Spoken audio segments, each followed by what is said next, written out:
ஜுடியோ போகலாமா? வீட்டுக்கு பக்கத்தில் இருக்க வளசரவாக்கம் ஜுடியோ தான் போனோம். போனதே என்னோட கண்ணு ஸ்ட்ரெயிட்டாக 199 ருபீஸ் டிஷர்ட் கிட்ட தான் போச்சு.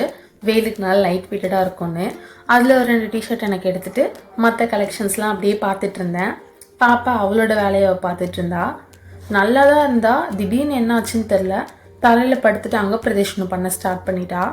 அவளை கண்ட்ரோல் பண்ண எவ்வளவோ நான் ட்ரை பண்ணேன், பட் அவள் அசரவே இல்லை.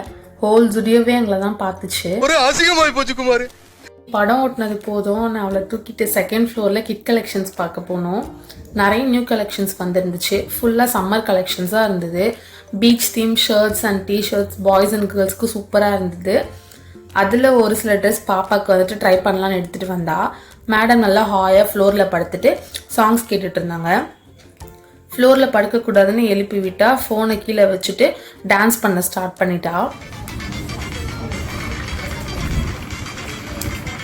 என் ஃபாதர் வாசிக்க, என் மம்மி ஆட, நானும் எங்க அண்ணன் உட்காந்து வேடிக்கை பார்க்க ஒரே கூத்தா இருக்கும். இவ டான்ஸ் பண்ணதை பார்க்கும்போது சீரியஸ்லி எனக்கு இந்த டைலாக் தான் ஞாபகம் வந்துச்சு.